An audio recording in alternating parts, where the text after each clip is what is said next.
Estamos aqui nos preparando ao vivo, um convite feito pela Casa Maria Amélia, Grupo Espírita Maria Amélia de São Bernardo do Campo. Tem nos dado essa oportunidade de exercitar palestras através do Facebook.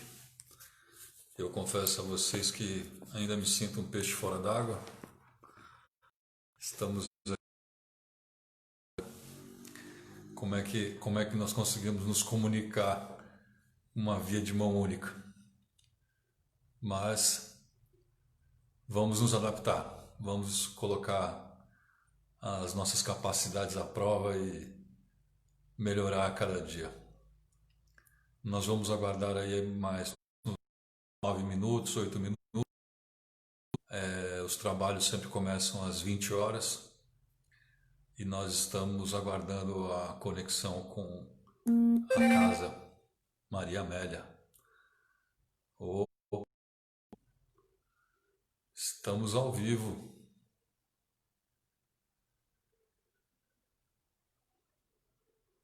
Agora eu te vi. Você me ouve bem? Hoje estou falando diretamente. Estou aqui atrapalhado, mas estamos buscando realizar os outros trabalhos espirituais.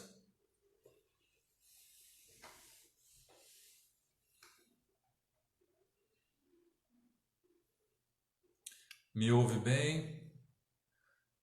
Tudo bem com as imagens? Hoje um pouquinho diferente do que nós estamos acostumados.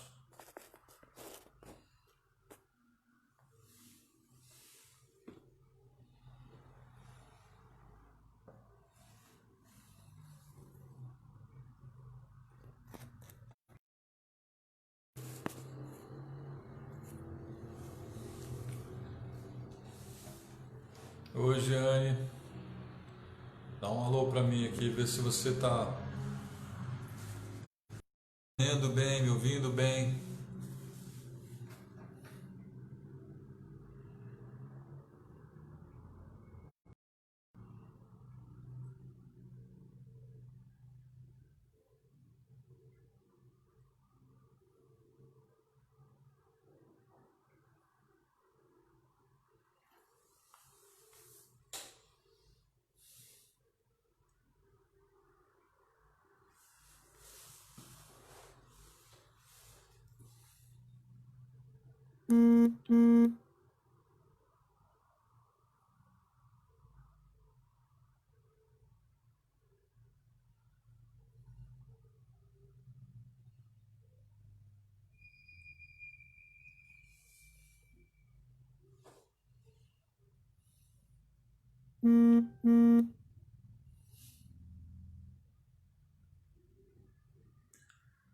Boa noite, meus amigos do Maria Amélia.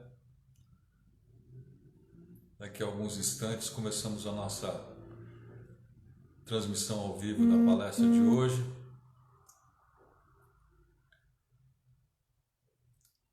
Espero que a imagem e o som estejam chegando bem aí.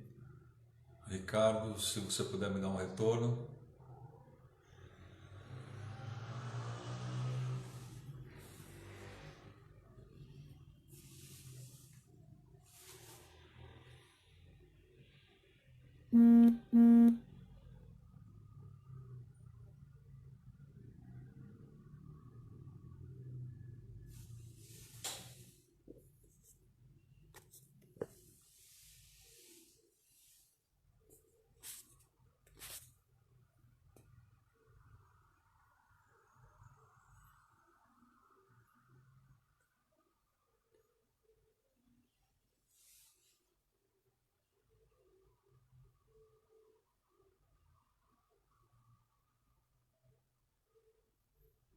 Estamos aguardando o horário do início da nossa live.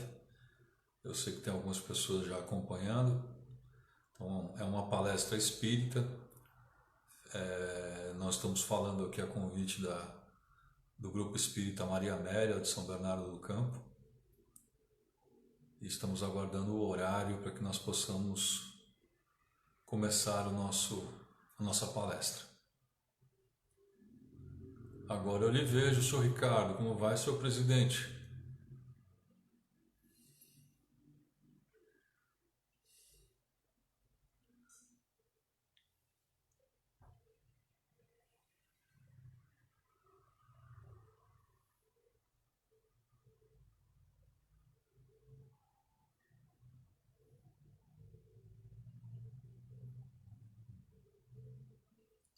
Então, lembrando aos amigos, esta é uma palestra espírita.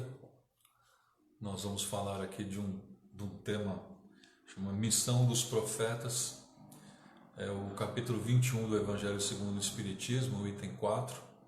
Aqueles que quiserem acompanhar já podem pegar o seu Evangelho e dar uma lidinha antes. Mas nós vamos falar sobre isso, ok?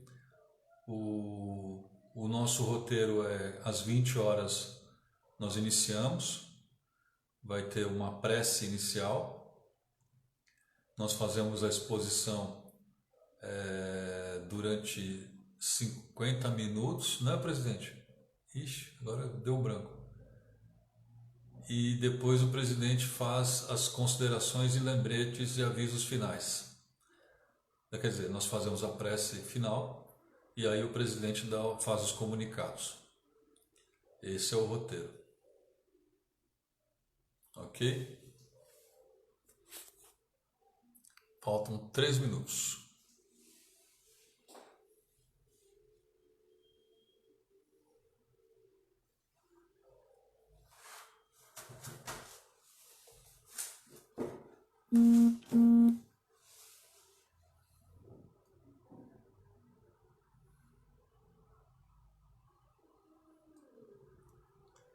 Meus amigos, sejam todos bem-vindos. Mais alguns instantes, por favor. Vão se ambientando, vão se preparando, buscando a tranquilidade, a serenidade, o auxílio dos nossos amigos espirituais para que nós possamos ter uma boa compreensão da palestra de hoje.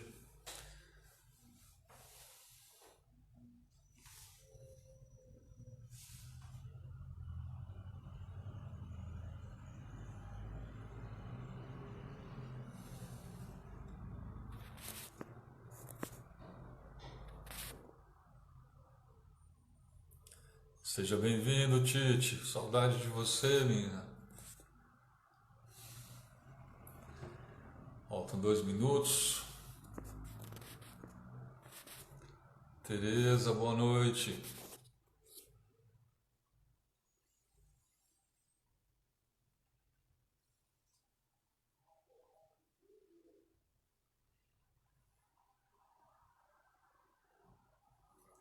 Obrigado. Valeu, Ricardo.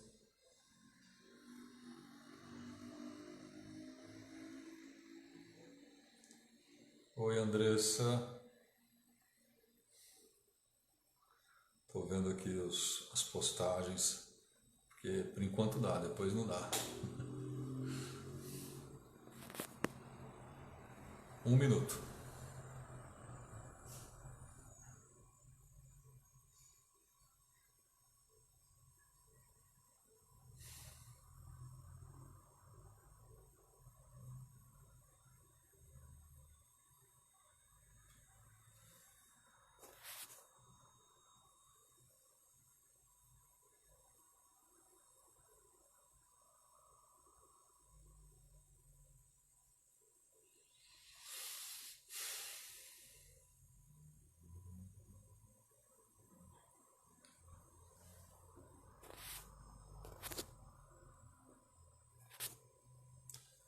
Vinte horas. Bom, meus amigos, muito obrigado pela assistência de todos. Então vamos nos preparar para a palestra da nossa noite de terça-feira, fazendo a prece que vai nos ligar ao plano espiritual, para que nós possamos ser envolvidos na noite de hoje pelo grupo que organiza esse evento, pela espiritualidade que nos convoca ao aprendizado. Vamos assim agradecer ao Deus, nosso Pai, Senhor. Obrigado por nos permitir acompanhar os seus ensinamentos, aprender de Ti e de Teus filhos maiores. Obrigado, Senhor, pelo suporte que nos dá nesses momentos difíceis, nas estratégias possíveis para que possamos continuar o aprendizado, o caminho da redenção. E que o Senhor e os Teus enviados superiores possam nos sustentar, Senhor, nessa noite de hoje, para que possamos aprender o necessário para dar mais alguns passos em vossa direção. Bom, meus amigos, o tema de hoje é Missão dos Profetas. Esse tema está no Evangelho segundo o Espiritismo, capítulo 21, e ele é o item 4 desse tema. Esse capítulo fala sobre falsos profetas e falsos Cristo. É um tema bastante atual, mas ele não acontece apenas hoje. Se vocês derem uma olhadinha no Velho Testamento, existem várias passagens que falam sobre falsos profetas e falsos ungidos, né? Que Cristo, na verdade, significa o escolhido, o ungido, o preparado. E inclusive numa das passagens de Paulo, numa das cartas de Paulo, ele fala sobre uma pessoa que foi perseguida e apedrejada porque foi tido como um falso Cristo, né? Então se vê que não é um assunto que acontece somente hoje. Existe desde que o homem espera essa comunicação com Deus, sempre existem os intermediários que não são tão veredignos, né? Então, para esclarecer o que nós entendemos, o que são profetas, na verdade, existe uma confusão hoje, porque o profeta era um sinônimo, né, para a maioria de pessoas que veem o futuro, que fazem predileção. E, na verdade, ser profeta não é só poder ver o futuro ou poder ser revelado o futuro a ele. Na verdade, o profeta é aquele que revela tudo o que é de Deus, tudo o que vem de Deus. E a doutrina espírita é maravilhosa porque tudo vem de Deus. Então, tudo que é revelado ao homem sobre a natureza, tudo que é revelado ao homem sobre a espiritualidade, tudo que é revelado ao homem do que é moral e moral cristã, ela é, na verdade, uma revelação que vem do alto. Então, todos aqueles que são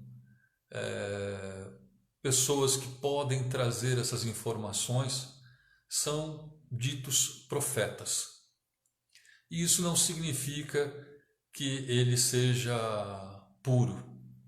Ele é simplesmente um intermediário. Numa visão simplista, né, da mediunidade, falando sobre o espiritismo, que estuda a mediunidade, o profeta é um intermediário ou um médium de Deus. É aquele que traz as mensagens, os ensinamentos de Deus. O que nos ocorre que, de vez em quando, pessoas acabam se deixando influenciar por certas colocações ou por certas ideias e acreditam que aquela pessoa é uma pessoa especial. E nós estamos falando de pessoas comuns, com exceção de Jesus, que, segundo a espiritualidade e a doutrina que nos revela isso, foi o espírito mais puro que jamais pisou na Terra. Todos os demais eram espíritos em aprimoramento, eram pessoas como eu, como você, como qualquer um de nós, que teve o privilégio, a oportunidade de trazer ensinamentos que não eram dele, que não eram de si, mas que vinham do alto. E é estranho isso, né? Porque como é que nós vamos julgar, né, o ensinamento que essa pessoa traz para nós, se ele não é uma pessoa pura ou uma pessoa perfeita? A espiritualidade utiliza essa forma de comunicação entre nós para que nós não percamos tempo. Se for esperar só receber comunicações de espíritos elevados, nós perderíamos um tempo enorme, porque poucos espíritos elevados conseguem entrar em contato conosco. Nós nos utilizamos sempre de espíritos que estão quase na mesma sintonia que nós. E essa aproximação com espíritos superiores, ela é sempre limitada pela nossa capacidade de nos comunicarmos vibracionalmente com eles, né? Essa incapacidade nossa de acalmar os sentimentos, tranquilizar a mente e deixar com que nós possamos ser de alguma forma tocados espiritualmente por eles. Então se utiliza desses profetas, que na verdade somos todos aqueles que se dedicam a ajudar ao próximo, todos aqueles que dedicam a fazer com que as outras pessoas melhorem em algum aspecto, seja no aspecto intelectual, moral, espiritual. Nós estamos trazendo essa melhora para todos os que estão à nossa volta. E como eu sempre digo nas minhas palestras, no final de toda a palestra, a pessoa que mais aprendeu sobre a palestra fui eu. Porque 99% das vezes, tudo que foi dito era muito superior àquilo que eu tinha de entendimento, aquilo que eu tinha de compreensão sobre o assunto. Então nós estamos aprendendo com essa capacidade de transmitir os ensinamentos àqueles que se dedicam a nos ouvir. E como eu sempre digo nas palestras também, e para os amigos, é um ledo engano acreditar que nós, por sermos espíritas, por sermos palestrantes, dirigentes de casa espírita ou passista, que nós tenhamos alguma coisa em especial. Como eu disse antes, o espírito mais elevado que reencarnou na Terra foi Jesus. Então dele a qualidade é única. E a ele é que nós devemos ter como guia, como norte, para que nós possamos nunca nos afastarmos do caminho.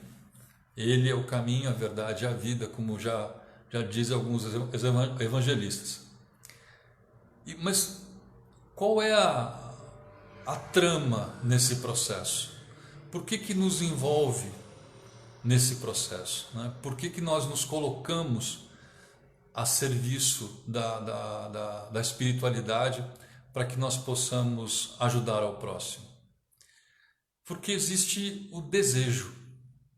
Nós desejamos intimamente, a maioria de nós, fazer algo de bom para o mundo, fazer algo de bom para as pessoas. Existe um sentimento nato em cada um de nós, que é de colocar esse amor que nós intimamente sentimos para que ele possa servir, ser útil. O curioso assim que é um sentimento, mas não chega a ser uma vontade. Eu explico. É mais ou menos como a gente sente a necessidade de praticar um esporte, frequentar uma academia, de fazer um exercício. A gente sente a necessidade disso. Mas nós ficamos sempre esperando a vontade. A vontade de ir fazer o exercício, a vontade de ir praticar o esporte, a vontade de fazer um novo curso, a vontade de entrar numa ação social, a vontade de trabalhar num centro, num evangelho, numa casa católica, sei lá, aonde você queira praticar esse amor. A gente sente essa vontade. Não, perdão, a gente sente esse desejo e fica esperando a vontade de ir, né, para fazer a coisa funcionar. Só que se a gente ficar esperando dar vontade de fazer, nós vamos continuar adiando indefinidamente todos os nossos desejos. Então, o desejo e a vontade são duas coisas que estão separadas. O desejo é algo nato, é algo que nós temos necessidade, é um sentimento, mas o desejo é a força de vontade. Se nós desejamos alguma coisa, sempre falta força de vontade para ir fazer essa ação, né? E o curioso é que nós devemos ir fazer sem vontade. Porque se nós esperarmos a vontade, nós não faremos nunca. É algo estranho, né? Pô, eu tenho vontade de ir lá e participar de uma ação social que promove uma sopa, ou que faz um evangelho, ou que catequiza, ou enfim, dá um abrigo para as pessoas nesse momento difícil. Eu tenho vontade de participar dessa ação, né? Vontade.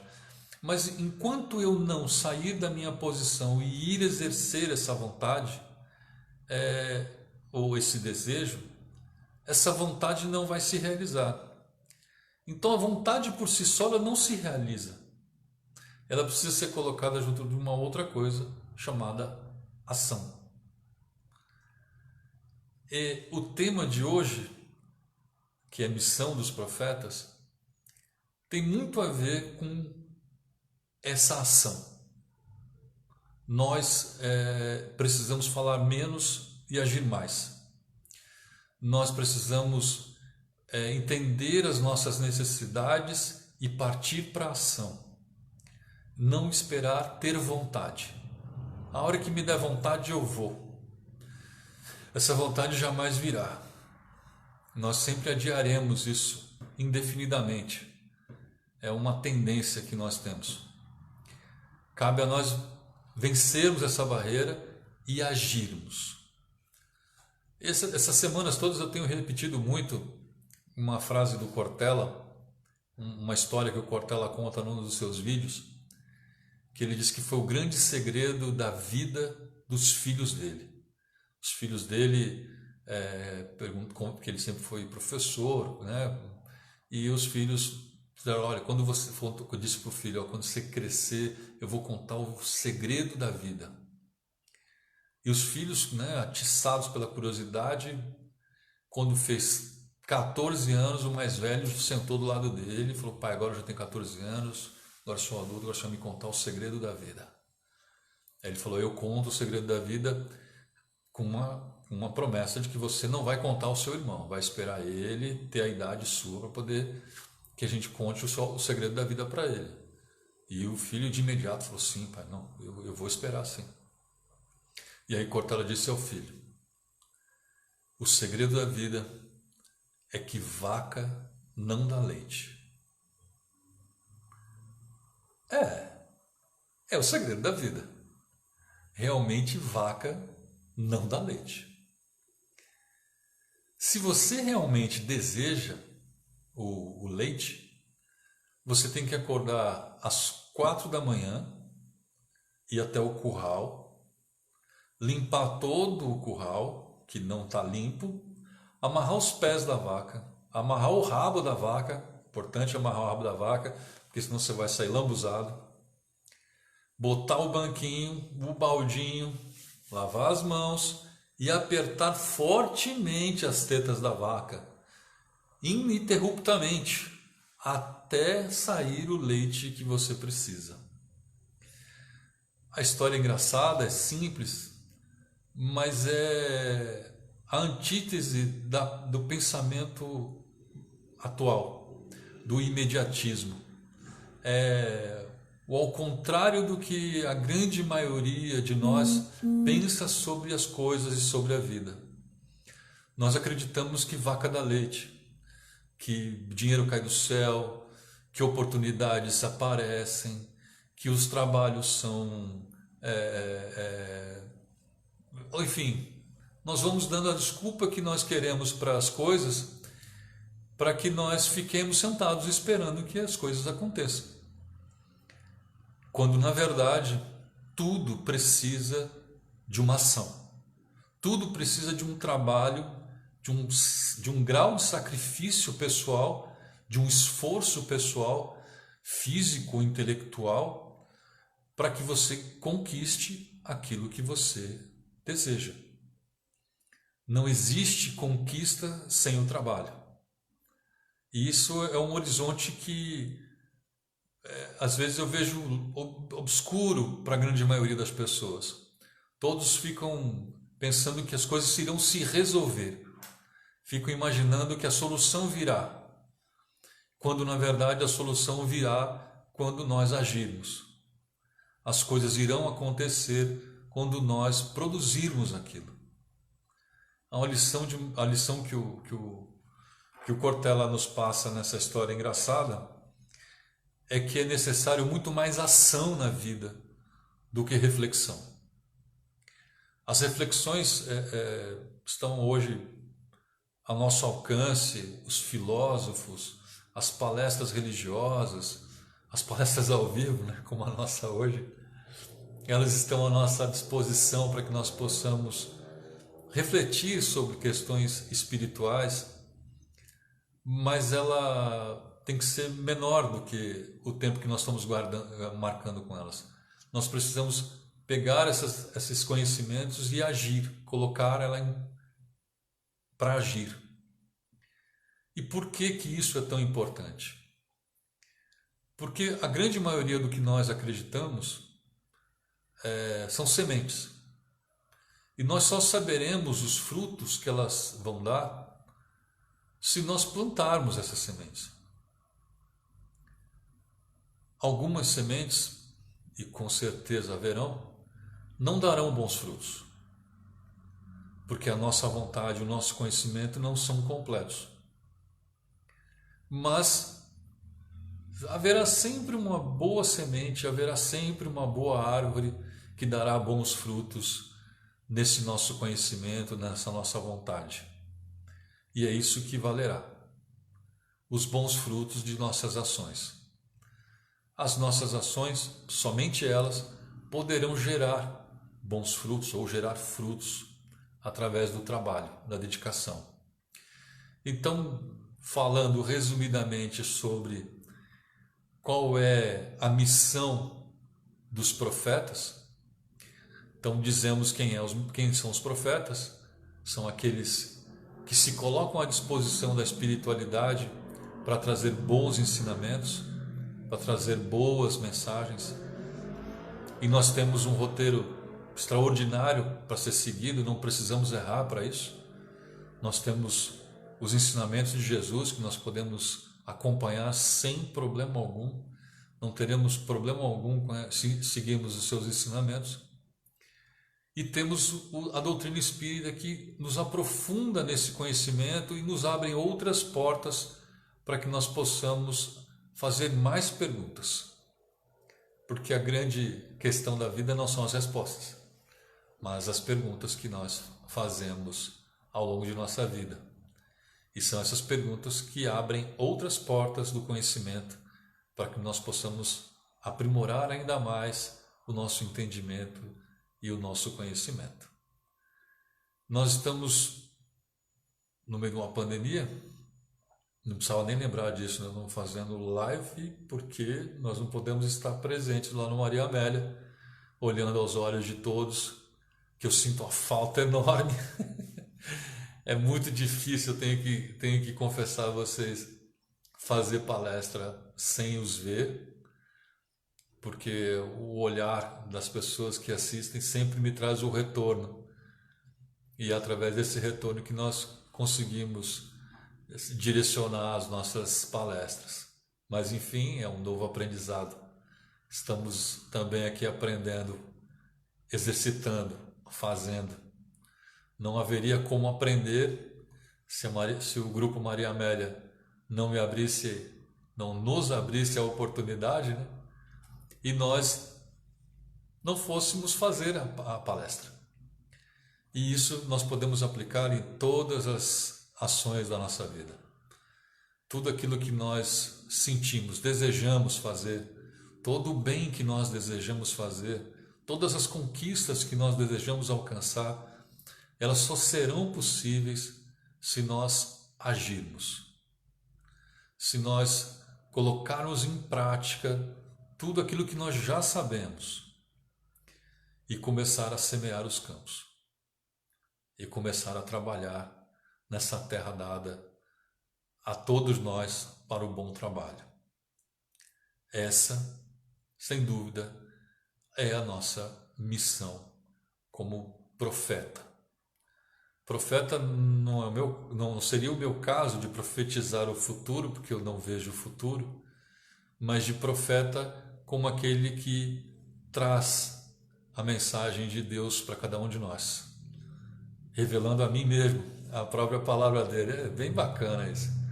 Nós estamos aqui nos autoajudando nesse processo, essa descoberta dos ensinamentos através da espiritualidade superior. É também conhecida como mediunidade, diferente das ações que as pessoas entendem como mediunidade, uma mediunidade ostensiva, né? Uma mediunidade que nós estamos mais acostumados no século XX, não no século XXI. E essa será a grande mediunidade do século XXI, a intuição, a capacidade de estudar, de colocar a serviço do próximo e exercitar isso. Nós estamos sim precisando colocar em prática todos esses conhecimentos que nós já possuímos. Temos um cabedal enorme deles e de verdade nós não precisamos de mais nenhum para praticar o bem ao próximo. Temos apenas que colocar em prática. Deixar somente a vontade não vai funcionar, então precisamos levantar às 4 da manhã, pegar o banquinho, limpar o curral e tirar o leite da vaca. Ela não vai te dar o leite. Infelizmente, ele não vai chegar a cada um de nós aí de maneira fácil, não. Aliás, a maneira fácil é essa, né? Exercitando. Porque através do exercício você vai descobrir se aquilo que você entendeu realmente vai dar o bom fruto. Em vista disso, todos nós aqui queremos nos antenar com a doutrina espírita e sabemos que esse trecho do Evangelho ele é um trecho de 3 evangelistas. Os 3 evangelistas, Lucas, Mateus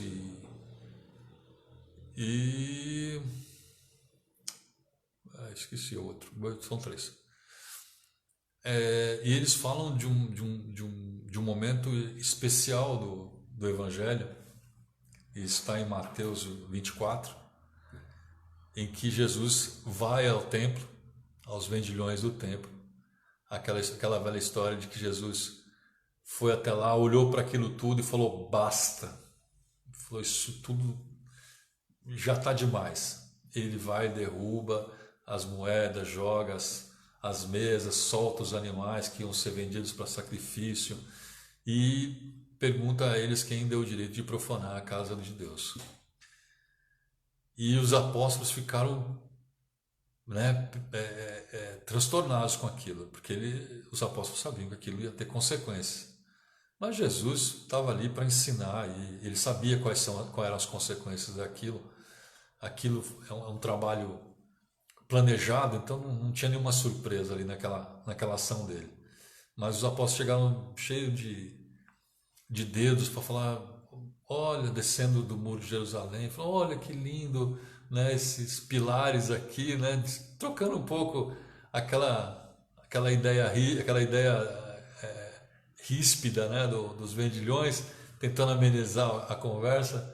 E Jesus fala para ele, falou assim, em verdade eu vos digo que não sobrará pedra sobre pedra aqui, né?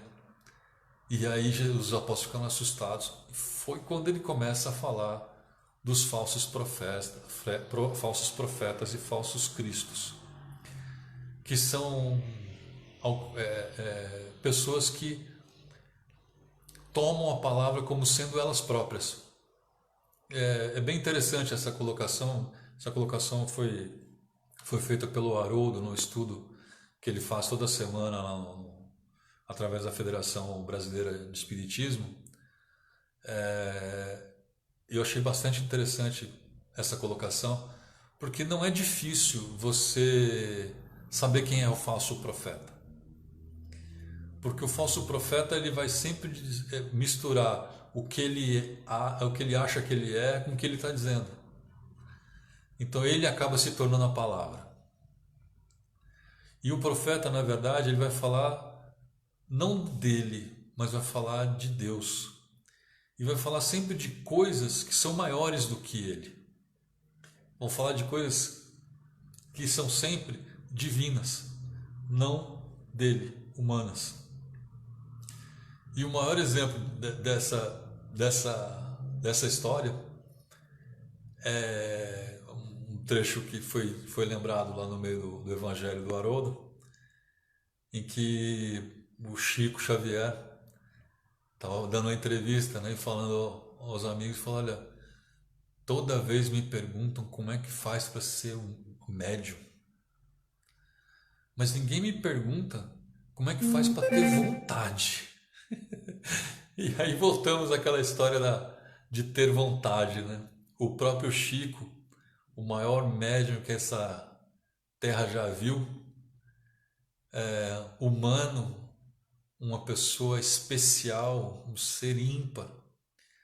E eu arrisco a dizer aos senhores que se ele não tivesse feito nenhuma obra mediúnica, só as obras sociais que ele fez, só as obras de caridade que ele fez já eram suficientes para que ele fosse lembrado por muito tempo.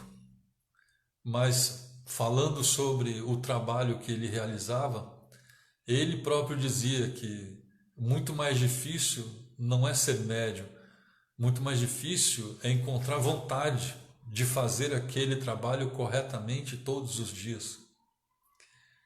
Nós estamos aqui fazendo uma diferença sobre o falso profeta. O falso profeta sente orgulho daquilo, vaidade daquilo que ele está fazendo. Ele se veste daquilo como se ele fosse o próprio santo, o próprio anjo milagreiro. Às vezes alguns se chamam até de deuses. Mas é a personificação da própria vontade. Ele não está buscando auxiliar ao próximo. Então é muito mais tranquilo você reconhecer um falso profeta nessa posição, porque ele está sempre personificado, ele é sempre uma estrela, ele é sempre uma pessoa. Você não consegue enxergar nele a humildade. Nós estamos aqui, lógico, né, fazendo uma análise sobre outras aparições. Sempre vem à mente, né, alguns outros amigos que porventura se perderam no meio desse caminho, ao qual nós suplicamos a espiritualidade clemência, porque talvez se fôssemos nós teríamos feito pior. Mas é mais fácil de reconhecer esses falsos profetas. O difícil, na verdade, é fazer a seleção dentro de nós. Quais são as ideias vindas do alto e quais são as ideias vindas de mim mesmo? Essa é a grande dúvida de todos aqueles que trabalham com ajuda ao próximo.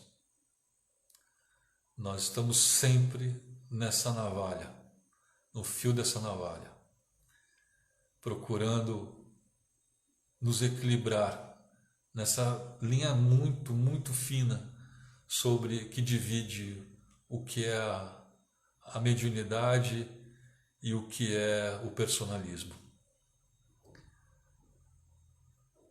Não tenho receita para isso.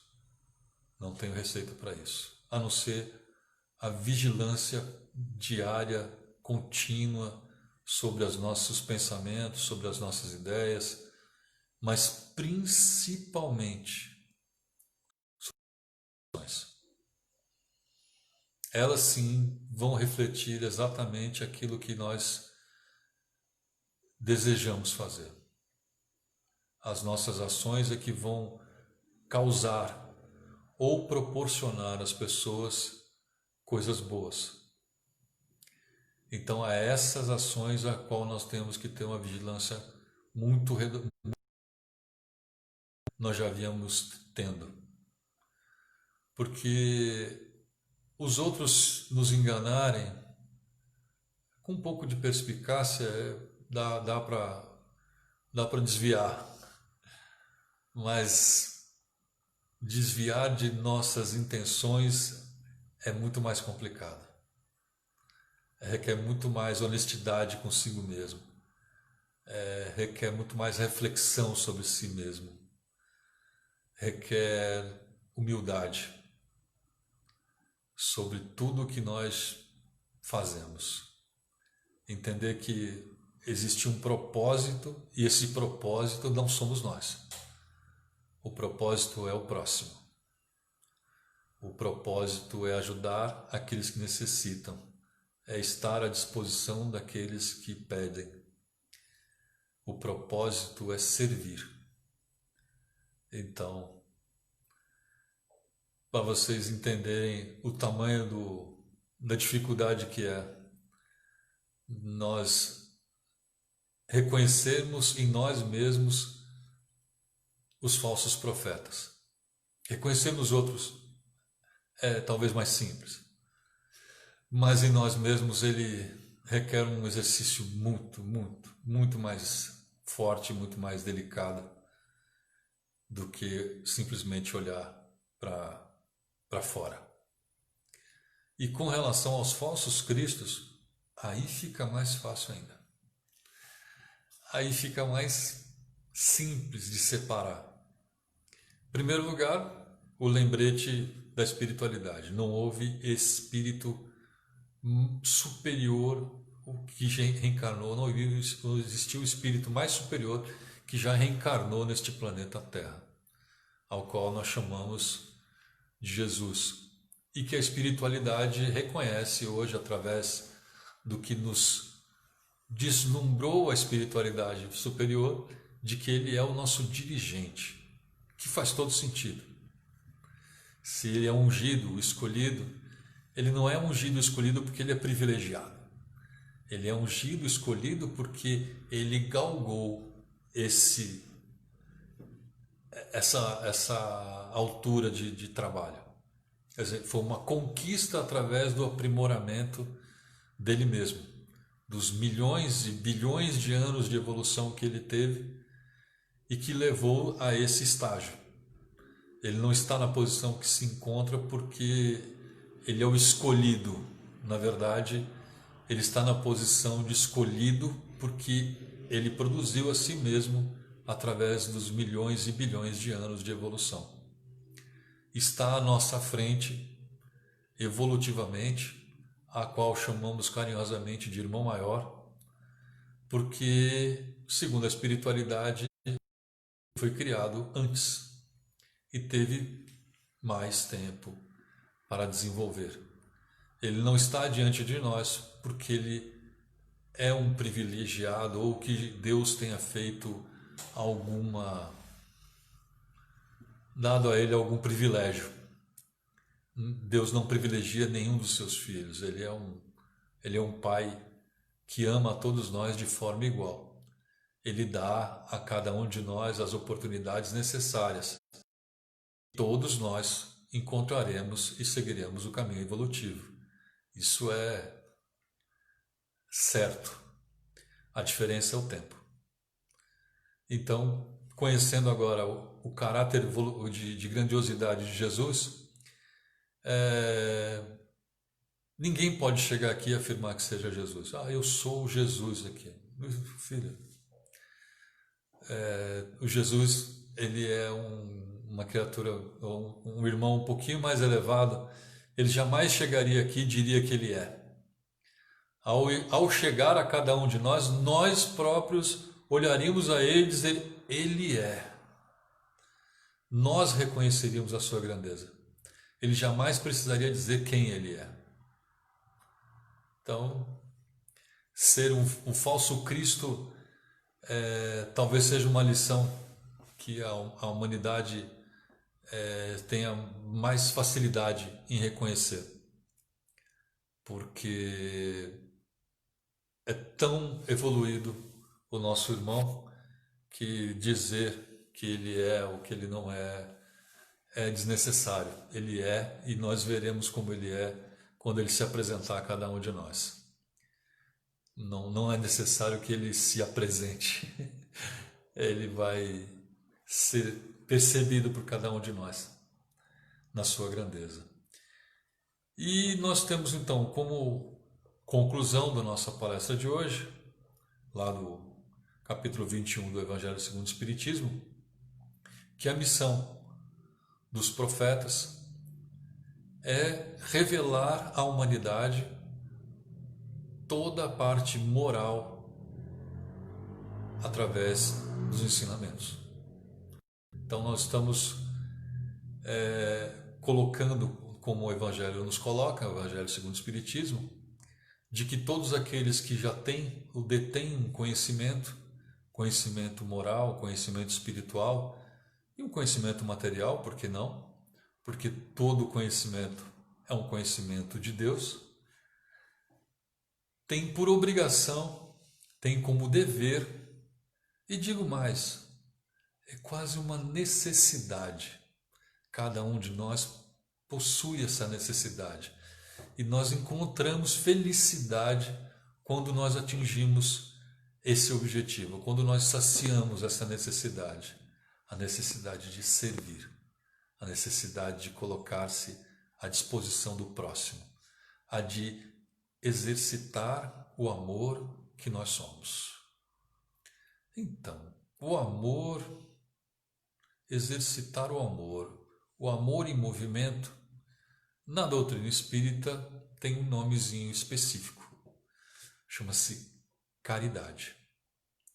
Então, ao profeta, aqueles que desejam ser intermediários entre a espiritualidade superior e a qualquer um que se encontra ao seu lado, em primeiro lugar, ele precisa colocar o seu amor em exercício. E amor em exercício é caridade. Por isso, Kardec afirma que fora da caridade não há salvação. Ou seja, se nós não exercermos a nossa própria grandeza, se nós não exercermos a nossa essência, que a nossa essência é amor, nós não conseguiremos nos encontrarmos completos, felizes. Nós seremos sempre criaturas incompletas. Quanto mais afastados da caridade, mais infelizes nós nos tornaremos. Ao contrário, quanto mais próximo da caridade, mais felizes nós nos encontraremos. É uma sentença facinha. Estamos aqui descobrindo a nossa essência. Se nós entendemos que somos esse amor, cada um de nós, cabe ser a ser cada um de nós esse amor. Ser o amor, exercitar esse amor, é a própria caridade.